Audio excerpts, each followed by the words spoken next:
খাদেম জিজ্ঞাসা করতেছে,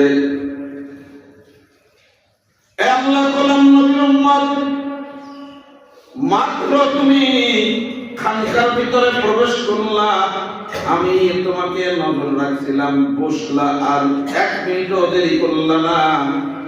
1 মিনিট হওয়ার আগে ওইটা চলে আসলা, কারণটা কি? আল্লাহর বান্দা ডাক দেয়া বলে, আল্লাহর গোলাম,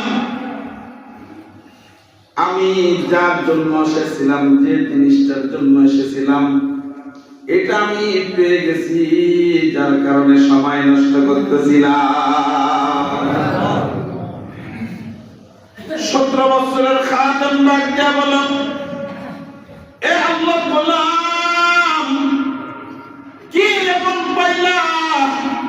17 বছর ধরে এই জায়গায় খেদমত করি, খাদেমের দায়িত্ব পালন করে আসতেছি, কিচ্ছু পাইলাম না, কিচ্ছু পাইলাম না। আর 1 মিনিটের মধ্যে তুমি কি পাইলা যে 1 মিনিটে পাইয়া খানকার থেকে বাহির হয়ে চলে যাচ্ছ, বলবানি? আল্লাহর বান্দা ডাক দেয়া বলে, আল্লাহর গোলাম শোনো,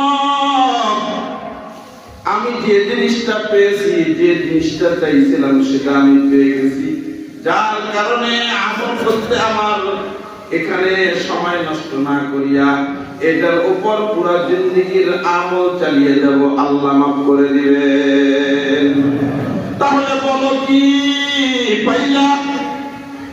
আল্লাহর গোলাম ডাক দিয়া বলতেছে, হুজুর একটা বয়ান করেছে, একটা বয়ান করেছে, বয়ানের মধ্যে 2টা কথা বলছে, আর 2টা কথার একটা কথা হলো, জীবনে গুনার কাজ করবা না,